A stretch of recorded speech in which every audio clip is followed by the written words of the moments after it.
Olá, graça e paz. A paz do Senhor Jesus Cristo, o nosso Senhor e Salvador. É uma alegria poder voltar a falar com você através deste canal.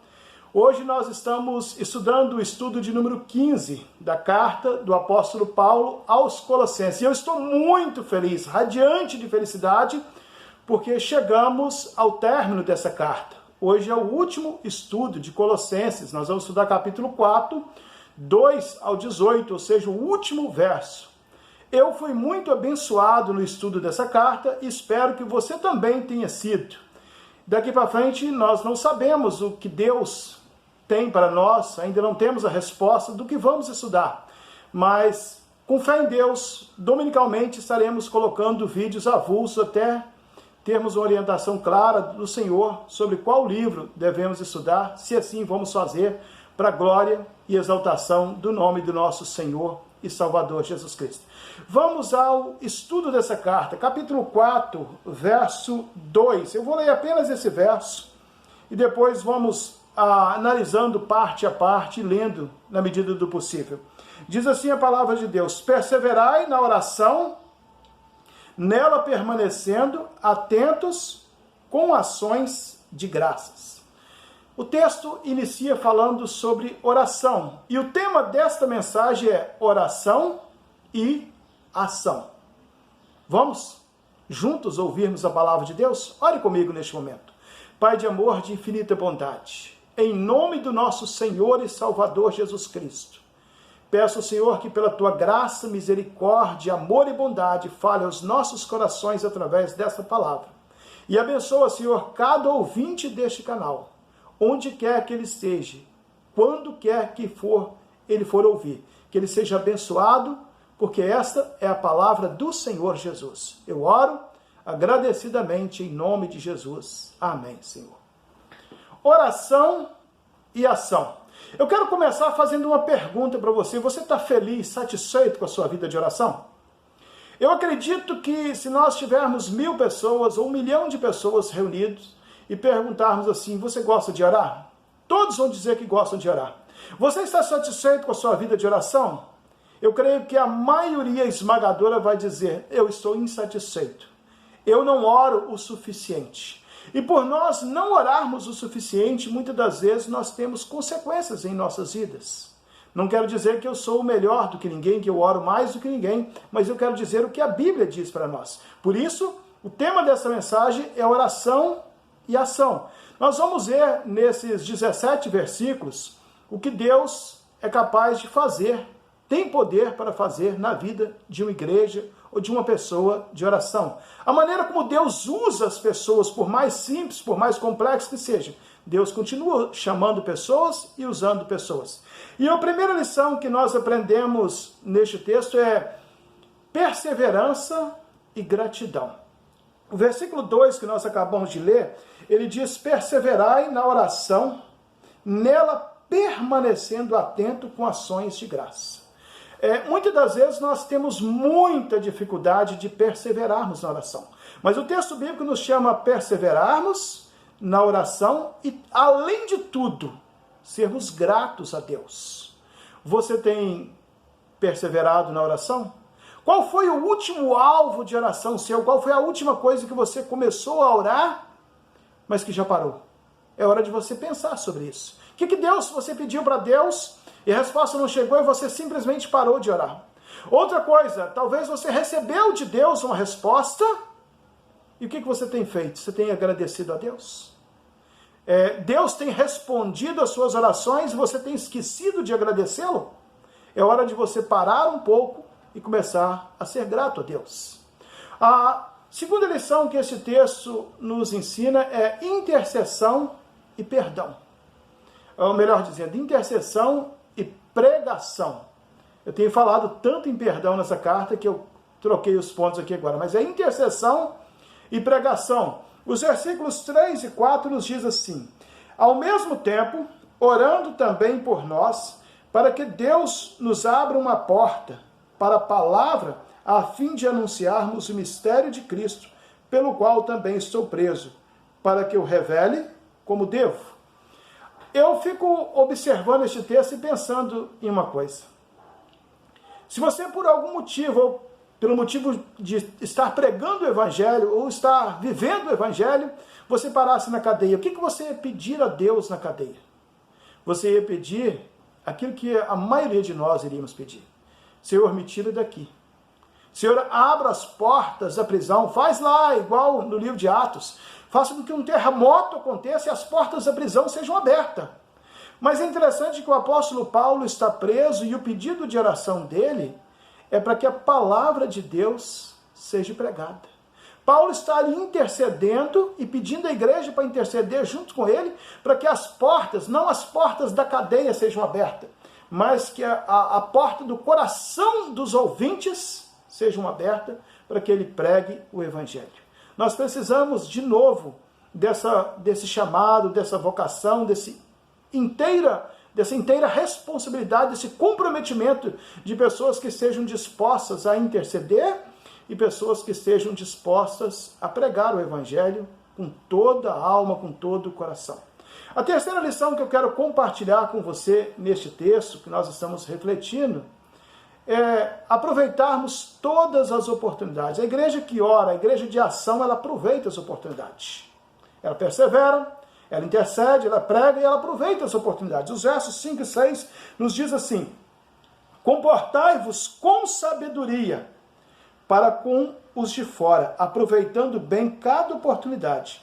A vossa palavra seja sempre amável, temperada com sal, para saberdes como deveis responder a cada um.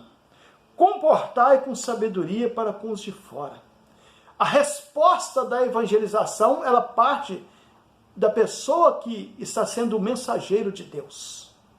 Aquele que está levando a mensagem, a vida dele precisa falar tão alto quanto a mensagem, talvez mais alto do que a mensagem. Por isso, nós devemos aproveitar a oportunidade, mas para aproveitarmos, nós precisamos ter as nossas vidas no altar de Deus. Eu não sei aonde Deus colocou você como trabalhador, como trabalhadora. Eu não sei aonde Deus colocou você como residente, onde você mora, qual escola Deus colocou você para estudar, aonde Deus levou você para habitar. Talvez, muitas das vezes, Deus colocou você, pode ter colocado você numa prisão, ter colocado você num hospital, ter colocado num trabalho onde você acha que não é o local ideal, ter morar em um bairro onde você acha que aquele não é o melhor local, uma cidade onde você não gostaria. Eu quero dizer para você, se você está ali como servo de Deus, você precisa ser o sal da terra e a luz do mundo para levar a transformação para aquele local, porque foi ali que Deus colocou você e você precisa florescer aonde Deus plantou você.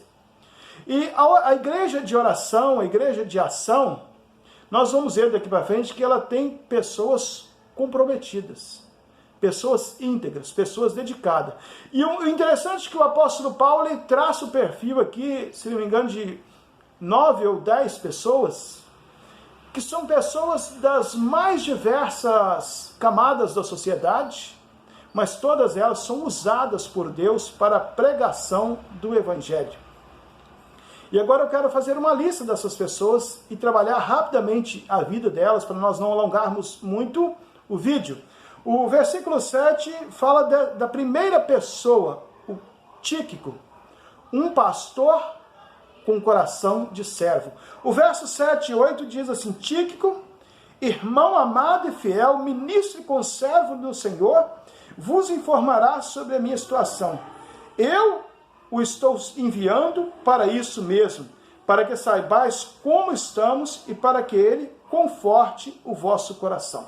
Aqui Paulo está falando de um homem completamente com coração de servo. Ele é ministro, ele é um pastor, ele faz parte da liderança da igreja, mas o coração dele não é um coração arrogante.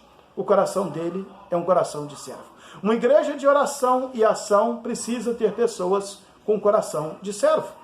A outra pessoa que o apóstolo Paulo menciona é o Onésimo, um servo fiel e amado. O verso 9 diz assim: Onésimo, que é um de vós, irmão fiel e amado também. Fiel e amado, irá também, e ele vos informará de tudo o que acontece aqui. Eu acho interessante que o apóstolo Paulo fala de Onésimo como um servo fiel e amado. A história de Onésimo está contada no livro que o apóstolo Paulo escreveu, pequenininho, de um capítulo só, Filemon, vale a pena você ler essa história, se você ainda não conhece. A história dele é o seguinte, ele é um escravo, e ele sai da casa de Filemon, nessa região de Colossos, e ele parte para Roma, a cidade onde tinha milhões de escravos. O Império Romano tinha milhões e milhões. Estima-se que 5 milhões de escravos. Então ele quer se perder no meio daquela multidão. Mas pela providência, amor e bondade de Deus, pela eleição, pela escolha soberana de Deus, esse homem vai parar na prisão juntamente com o maior de todos os missionários que já pisou nessa terra, o apóstolo Paulo. E ali naquela prisão ele ouve o evangelho. Paulo diz que ele o gerou na prisão. E agora o coração deste homem é transformado. O coração dele é outro. Ele não é mais escravo de Filemon, mas ele é escravo de Cristo. A vida dele pertence a Cristo. Não sei a quem a sua vida pertence, mas eu quero desafiar você a colocá-la nas mãos de Cristo. Então Paulo traça esse perfil de Onésimo como servo, como homem consagrado, com a vida dele consagrada inteiramente na presença do nosso Deus. Oração e ação, assim vive a igreja, assim age a igreja, assim tem que viver a igreja do Senhor, completamente comprometida com o Senhor. E a próxima lição que eu quero compartilhar com você é de um personagem também muito importante chamado Aristarco. Aliás, são 3 personagens, Aristarco, Marcos e Jesus justo, companheiros de prisão. Paulo está dizendo que viver na cela, viver na prisão, um local solitário, um local sem luz, um local que parece sem vida, que ele precisa ali de companheiros. E aqui nos versículos 10 e 11 ele diz assim: cumprimentam-vos Aristarco, meu companheiro de prisão, e Marcos, primo de Barnabé, a respeito de quem recebestes instruções. Se ele for até vós, recebei-o. E Jesus, chamado justo, dentre os da circuncisão, são esses os meus cooperadores no reino de Deus, os quais têm sido um consolo. Eu quero falar para você sobre esses 3 homens que nós acabamos de colocar aqui agora, Aristarco, Marcos e Jesus justo. São companheiros, são homens íntegros, são pessoas completamente dedicadas à obra de Deus, pessoas que são de vidas completamente consagradas. Paulo diz que eles eram um consolo para eles na prisão. E a pergunta que eu tenho para você: você tem sido um consolo para as pessoas que estão ao seu redor? Você tem sido um diferencial para as pessoas que vivem próximas de você? Paulo estava na prisão e ele precisava ali de pessoas que fossem verdadeiros companheiros. E ele encontrou nesses 3 homens, companheiros de jornada, companheiros de prisão, companheiros da vida cristã. Nós temos também neste rol de pessoas que o apóstolo Paulo descreve, Epáfras, um guerreiro de oração. Os versículos de número 12 e 13 descreve a vida desse homem. Cumprimenta-vos Epáfras, que é um de vós, servos de Cristo Jesus, que sempre luta por vós em suas orações, para que permaneçais amadurecidos e plenamente seguros em toda a vontade de Deus. Sou testemunha de que ele tem grande cuidado por vós, como também pelos de Laodiceia e de Herápolis. Eu acho interessante olhar para a vida deste guerreiro de oração, desse intercessor, desse homem valente, que o apóstolo Paulo descreve ele como uma pessoa completamente comprometida em oração. A palavra lutar, que ele luta em oração em favor da igreja do Senhor, é a mesma palavra grega que descrito Jesus lá no Getsemane, quando ele suou gotas como de sangue. Então esse homem derramava a alma diante de Deus em oração, em comprometimento e intercessão. E a igreja dele era Colossos, mas ele também colocava na lista de oração Laodiceia e Herápolis, as 3 igrejas do Vale de Lico. O compromisso dele era intercessão, era colocar a vida do outro no altar de Deus. A igreja do Senhor, nessa oportunidade, precisa de pessoas comprometidas como o Epáfras, guerreiro de oração. Você é chamado para orar, você é chamado para se comprometer com o reino de Deus. E nós temos ainda um importante personagem que o apóstolo Paulo lembra na sua lista de pessoas que está com ele. Ele diz Lucas, o médico que cuida do corpo e da alma. O médico companheiro, aquele que está com ele em todas as horas. O versículo 14 diz: Lucas, o médico amado, o companheiro do apóstolo Paulo, aquele que saiu com o apóstolo Paulo em todas as suas viagens missionárias, aquele que foi para a prisão com o apóstolo Paulo. E eu fico pensando assim, esse homem era médico, ele poderia pensar no seu consultório, na sua clientela, no conforto, mas ele preferiu as viagens, ele preferiu as lutas, as provações, porque ele era um homem de oração, um homem comprometido com o evangelho. Nós temos ainda Ninfa. Sua casa é uma igreja. Veja comigo o versículo de número 15, que diz assim: cumprimentai os irmãos em Laodiceia e também Ninfa e a igreja que reúne em sua casa. A sua casa, ela parece com o quê? Ela parece com igreja? Ela parece com comércio? Ela parece com um pedacinho do céu? O que sua casa parece? O apóstolo Paulo diz que Ninfa, a casa de Ninfa era uma igreja, o local de adoração, o local de comprometimento com o reino de Deus. Minha oração, meu desafio para você é que a sua casa também seja este local de adoração ao nome do nosso Deus. E avançando mais neste texto, o apóstolo Paulo agora ele vai dizer sobre 3 características dessa igreja: oração, ação e cooperação. Os versos 16, 17 e 18, Paulo fala assim: depois de lida entre vós, fazei com que esta carta também seja lida na igreja dos laodicenses, e procurai ler também a carta de Laodiceia. E dizei a Arquipo: cuidai do ministério que recebeste do Senhor para que cumpras. Eu, Paulo, vos cumprimento de próprio punho. Lembrai-vos das minhas prisões. A graça seja convosco. O apóstolo Paulo aqui está ensinando: leia essa carta nas outras igrejas, ou seja, compartilhe experiência, vivam a comunhão, sejam juntos. A igreja do Senhor, quando ela caminha junto, ela é mais forte. Nós precisamos ir em intercâmbios umas com as outras, os mais fortes ajudando os mais fracos, compartilhando aquilo que Deus nos deu. Nós precisamos de ação, de cooperação, e nós precisamos de oração. O apóstolo Paulo ele encerra dizendo: lembrai-vos das minhas prisões, ou seja, a igreja precisa de orar por aqueles que estão nas prisões. A igreja precisa de cooperação entre irmãos, a igreja precisa de ajuntamento santo na presença de Deus. Mas agora eu quero voltar com você lá no verso 14, que eu pulei um parágrafo propositalmente para falar sobre isso. Paulo, quando ele fala da vida de vários servos, Tíquico, Onésimo, Aristarco, Epáfras, Lucas, Demas, Ninfas, todos eles são pessoas de qualidade, todos eles são comprometidos com a palavra de Deus. Mas agora, no verso 14, ele fala de Lucas. Ele diz que Lucas é um médico amado. E ele fala de Demas, mas ele só fala assim: e Demas vos cumprimenta. Lucas, o médico amado, e Demas vos cumprimenta. Ele não tece uma qualidade única para Demas. A pergunta que eu faço é: por que Paulo elogiou todos os outros e esqueceu deste homem? E aí agora nós vamos levar você para a segunda carta do apóstolo Paulo a Timóteo, capítulo 4, verso 10. E lá nós encontramos no verso de número 9, Paulo apelando para Timóteo: venha depressa estar comigo, porque todos me abandonaram. Demas amou o presente século e foi para Tessalônica. Demas não tinha compromisso, Demas não era o braço direito, Demas não era companheiro. E eu encerro essa carta, essa reflexão, essa mensagem de hoje, chamando você para essa responsabilidade e perguntando você é um companheiro de luta? Você tem caminhado junto com aqueles que foram salvos por Jesus, junto com os soldados de Cristo? Ou você tem abandonado a fé e tem parado no meio do caminho?